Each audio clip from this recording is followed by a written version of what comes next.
Hi hello friends, welcome to back our channel. నేను ఈరోజు వీడియోలో కొన్ని యూజ్ అయ్యే టిప్స్ షేర్ చేస్తున్నాను. ప్లీజ్ ఈ వీడియోని స్కిప్ చేయకుండా లాస్ట్ వరకు చూడండి. ఆ టిప్స్ ఏమో అని చూద్దాము. టిప్ నెంబర్ 1, ప్రతి ఒక్కరి ఇంట్లో ఫోన్ ఉంటుంది కదా. పిల్లలు పెద్దవాళ్ళు ముట్టి ఎక్కువగా గలీజ్ అవుతుంది కదా. మీరు కొంచెం కోకోనట్ ఆయిల్ వేసి పైన స్క్రీన్ పైన టిష్యూ పేపర్తో క్లీన్ చేయండి. చూడండి, నేను వీడియోలో చూపిస్తున్నాను కదా, సేమ్ ఈ విధంగా క్లీన్ చేయండి. తర్వాత కొంచెం టాల్కమ్ పౌడర్ వేయండి. వేసిన తర్వాత క్లీన్ చేసుకుంటే ఫోన్ స్క్రీన్ అంతా బాగా నీట్గా ఉంటుందండి. కొంచెం కూడా గలీజ్ అనేది ఉండదు. కావాలంటే ట్రై చేయండి. చూడండి, నీట్గా నేను క్లీన్ చేస్తున్నానండి, చూపిస్తున్నాను. చూడండి ఎంత నీట్గా క్లీన్ అయ్యిందో. టిప్ నెంబర్ 2, మా దగ్గర దింబు కవర్స్ ఉన్నాయి, దింబు లేవు అనేవాళ్ళు ఏం చేయాలి అంటే ఉల్లన్ బెడ్షీటు ఉంటాయి కదా, మడిచి కరెక్ట్గా దీని లోపలకు పెట్టండి. మీకు దింబు అవసరం అనేది ఉండదండి. తక్షణం దింబు అనేది రెడీ అవుతుంది. ఎక్కువ మంది వచ్చినప్పుడు ఖచ్చితంగా ఈ విధంగా ట్రై చేసి చూడండి, బాగా హెల్ప్ అవుతుంది.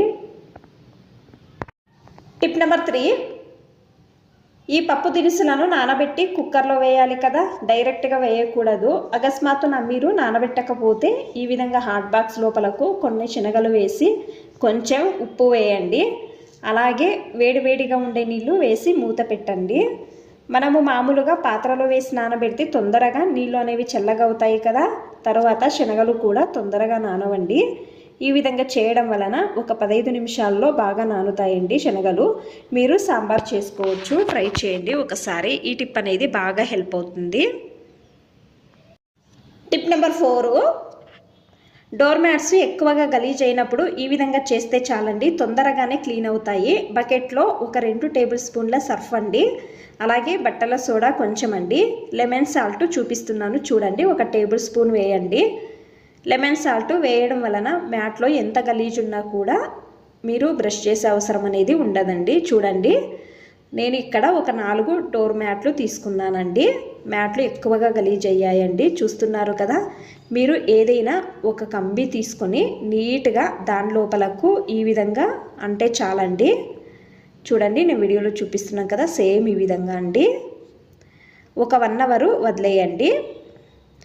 తర్వాత మీకు నేను 1 అవర్ అయిన తర్వాత చూపిస్తున్నాను చూడండి. 1 అవర్ వదిలేసానండి. 1 అవర్ అయిన తర్వాత మీరే చూస్తున్నారు కదా, నేను బ్రష్ కూడా చేయలేదు. నీట్గా మ్యాట్లో గలీజ్ అంతా కూడా వచ్చిందండి. ఇప్పుడు మ్యాట్లు సైడ్కి తీసుకుందామండి. 4 మ్యాట్లు తీసుకున్నాను. ఇప్పుడు బాగా ఉండే వాటర్లో జాడించి ఒక్కొక్క మ్యాటు తీసుకొని నీళ్ళలో అద్ది చూపిస్తున్నాను చూడండి. గలీజ్ అంతా కూడా వచ్చింది కదా, చూస్తున్నారు కదా. ట్రై చేయండి మీరు కూడా ఒకసారి. తర్వాత డోర్ మ్యాట్లు ఆరబెట్టాను, బాగా నీట్గా క్లీన్ అయ్యాయండి. నేను బ్రష్ కూడా చేయలేదు, మీరే చూస్తున్నారు కదా. వీడియో ఇష్టమైతే ప్లీజ్ ఒక లైక్ చేయండి. టిప్ నెంబర్ 5, టూత్ పేస్ట్ తీసుకొని పేస్ట్ కాలైన తక్షణం పడేస్తాం కదా, పడేసే బదులు చూడండి చిన్నగా కట్ చేసుకోవాలండి. ఇది మీరు చీరలు హ్యాంగ్ చేయడానికి యూజ్ చేయవచ్చండి, చూపిస్తున్నాను చూడండి ఎంత నీట్గా కనపడుతుందో కదా. ట్రై చేయండి, ఈ టిప్పు బాగా హెల్ప్ అవుతుంది. మీకు అన్ని టిప్స్ ఇష్టమైతే ప్లీజ్ ఒక లైక్ చేయండి. ఇంకా ఎక్కువ మంది నా ఛానల్ని సబ్స్క్రైబ్ చేసుకోకుండా చూస్తున్నారు, ప్లీజ్ సబ్స్క్రైబ్ చేసుకోండి. థ్యాంక్స్ ఫర్ వాచింగ్, ధన్యవాదాలు.